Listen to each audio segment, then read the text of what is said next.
Good afternoon, and thank you for joining us today for this interesting and engaging session on the expansion of mobile broadband into emerging markets. My name is Tim Hatt. I'm a senior analyst at the GSMA, and I'll be moderating the discussion today. We have seen explosive growth in the use of mobile data over the last 5 to 10 years off the back of rising smartphone penetration and indeed other connected devices such as tablets, all running across mobile networks. But despite this, internet penetration across the world is still roughly only a third. And the remaining 2/3 of that lie largely in emerging markets. In other words, the largest unrealized source of unconnected people are across emerging markets. And it's for that reason that much of the growth over the next 5 to 10 years as we look forward will come from these regions. The interesting part about that is that these regions are actually much further ahead in the technology cycle than they would predict based on where they are economically. And so this presents a whole range of interesting topics for discussion, both around how to roll out networks to reach most of these individuals, as well as from the business model side, how do we design services that appeal to a customer base that is in many ways different from the one we've grown used to in the developing world. So we're going to be taking both of those issues in turn, and this panel will actually be split into two 45-minute sessions. The first looking at the technological issues to rolling out mobile broadband networks, the second around business models. And we'll have 3 distinguished panelists to join us for each of those panels individually. So on the first panel, coming up to the stage, we'll have Chris Wiesler, who is the Global Head of Connectivity at Facebook, Ulf Ewaldson, who is the Group CTO at Ericsson, and Manoj Kohli, who is the CEO of Bharti International. Please welcome them to the stage.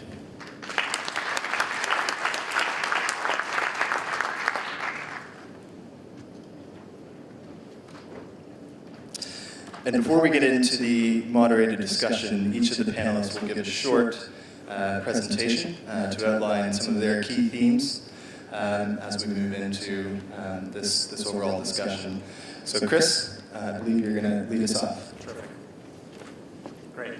Thanks for that introduction, Tim. And it's terrific to be here talking to you today about connectivity, and I'll share a little bit about internet.org. So Facebook this year has a pretty broad presence at the show. Our CEO gave a keynote the other night. It's the first time that he has been to Mobile World Congress. And the reason he's here is that we want to partner with the industry to try to bring broader connectivity to the world. So last summer, we launched an initiative called internet.org. It's a global alliance of partners working together to, as you framed it up, Tim, to do exactly that, to bring internet connectivity to the 2/3 of the world that don't have that connectivity today. Facebook has been on this mission of connecting people for about 10 years. It's a short 10-year history, and we have connected a decent number of people, but along the way we have realized that there are significant barriers to getting people connected. So many barriers, and such big barriers that we realize that this is a task that's bigger than what one company can achieve on its own, which is why we deliberately launched internet.org as an alliance of partners working together. I feel lucky to be up here today with a couple of our partners, actually. Ericsson is a great partner of ours, and through the course of our discussion on the panel, I hope to get a chance to talk a little bit about that. And as well, we made an announcement this week about a project that we launched in Rwanda called Social EDU, where we're also partnering with Airtel. So it's just terrific to be up here with friendly faces, and we've got a very sort of common goal that we're all working towards. I know the topic of this panel is technology. I think the next group that will come up will focus more on the business models. The part of the technology that we focused on initially is really around efficiency. And I think what really triggered that for us About a year ago, a team of our product folks were in Africa and traveling around. We've got people deployed around the world. But this was a team from Menlo Park that spent a lot of time developing our Android app. And what they found is that it just didn't work. In some cases, it didn't work at all. In some cases, it worked very poorly. And they came back with a real renewed sense of mission to improve the performance of that app, to really focus on making it lighter weight on the device, so the initial download was easier, making sure that any subsequent updates to that app were achieved much more easily, as well as the way that the app interacted with the device, that it preserved battery life, and that it sent less data over the network. So there are technological solutions to going after some of these barriers. Our focus on efficiency is one example of something that we're working on. But I'll leave it at that and look forward to getting into a little more discussion. Thanks. Great, thanks, Chris. And Ulf, do you want to head up to give your presentation? All right. Thank you very much, and great to be here. Great to be here in this session and representing Ericsson and talking about some of the things that we need to do to reach the next billion users, as has already been mentioned here. Today we are celebrating here in Barcelona a tremendous success with about 2 billion mobile broadband users in the world. We made a prediction in the next 5 years that will grow to around 8 billion mobile broadband users. Another prediction is the enormous growth of smartphones, putting all that computing power in the hands of everyone in the whole world. We predict that in the next 5 years, there will be 5.6 billion smartphones in the world. 70% of the entire volume this year, 1.8 billion phones, will be smartphones. So it's something fantastically, dramatically that has happened to this computing platform that is put in the hands of everyone. The traffic that used to be on PCs has moved over to those computing devices, the smartphones. And a very, very good example of that is, of course, the enormous use of Facebook. And when we look at the way that it's articulated, the main strategy is to go through the mobile channel, we think that it's just tremendous being one of the leaders in the mobile industry. We are also very concentrated on what we call the networked society, our vision where everything that can benefit from a connection will have one. And I think a lot of talk here is about how people will live their lives and how many connected devices that there will be around. Many of those will, of course, use social media, and therefore the performance to the users is really what will decide how much the usage is.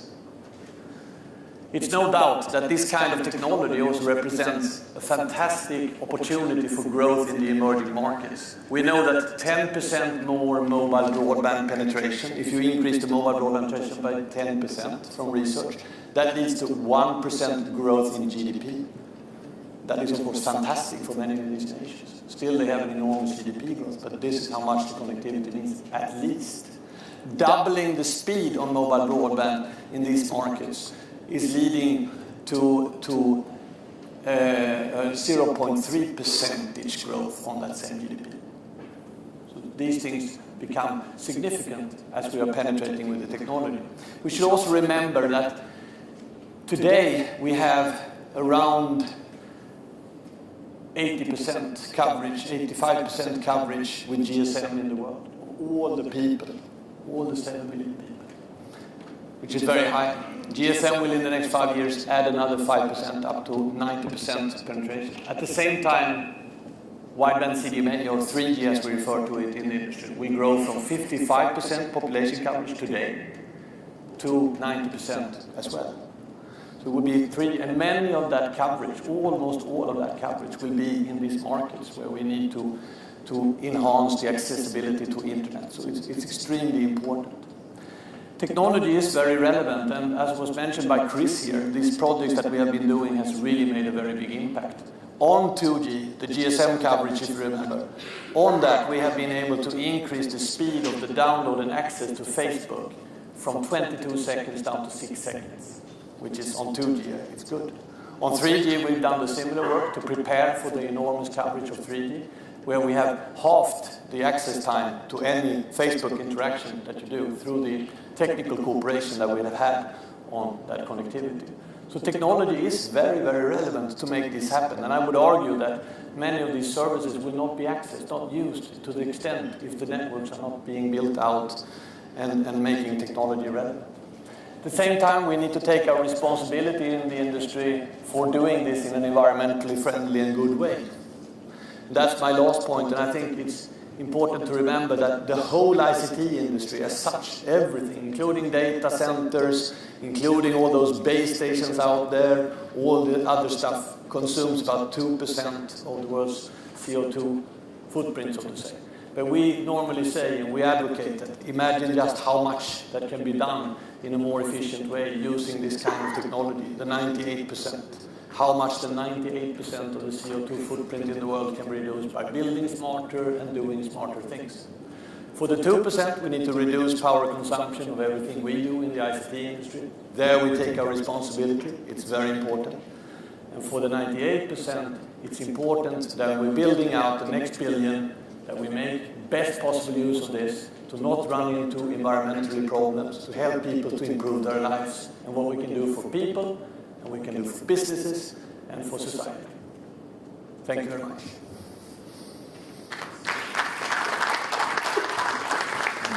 Thank you very much, Ulf.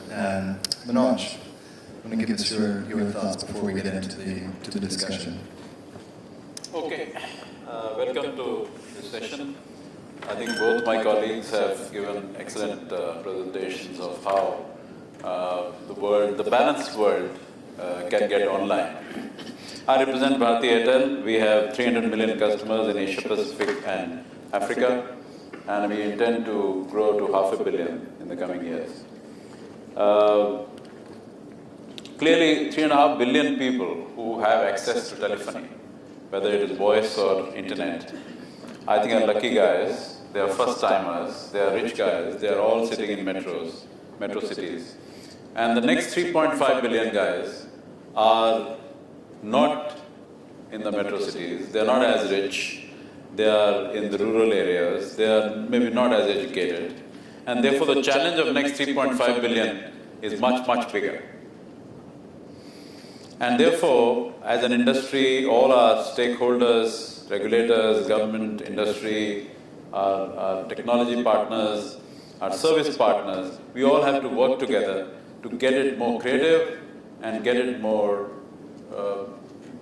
uniquely different from last 20, 30 years. I believe the journey starts at the spectrum because reach, the geographical reach and penetration depends on spectrum. If the spectrum is not right, and if the spectrum is upper bands, then the reach is limited. Therefore, spectrum of 600, 700, 800, 900, these are the right spectrum bands where the regulators, governments, and of course the operators, and of course the vendors have to focus on. Spectrums like 2300, 2500 are really very difficult for reach and penetration and coverage, which is fantastic coverage in large geographies like Latin America, Africa, Asia Pacific, etc. The second area, which is also very important, is the network area, which my friend from Ericsson talked about. Now, the new networks which are coming up fresh are IP networks. But there are many, many old networks which are TDM or partially IP. Until I think we have end-to-end IP networks, I do not think the dream can come true. Because we will have low capacities, we'll have roadblocks on the way, we'll have problems on the way if the end-to-end is not IP. The entire transmission core, everything has to be IP. And that transformation has to be carried out by operators and of course friends like Ericsson. The third area is the area of services. And here, I think we and our partners like Facebook have to work together. First, give exciting services to our customers.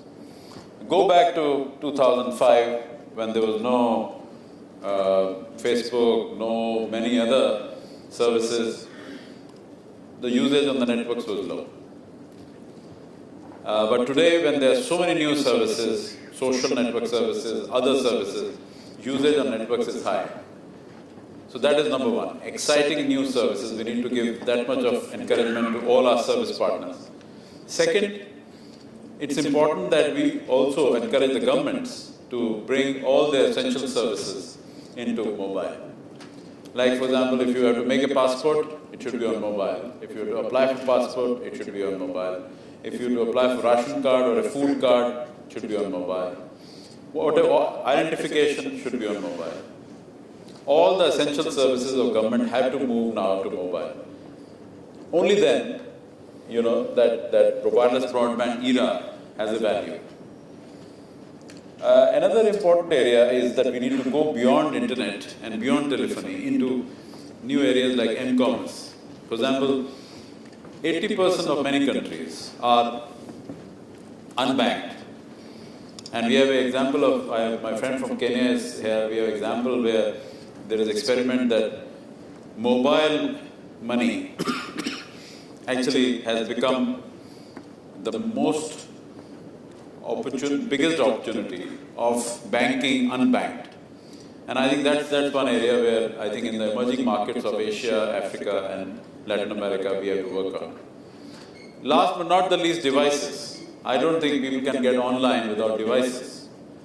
Devices are fantastic, smartphones are great. In US, for example, 75% smartphone penetration has already happened. But in developing world, it ranges between 3% to 5, 6, 7%. So 10%, it is less than 10% of US. Which means we have a long, long way to go because people can't pay $100, $200, $500 for high-end smartphones. They can pay $25. So therefore, smartphones which are affordable, smartphones which the middle class, lower middle class can utilize, need to be promoted, need to be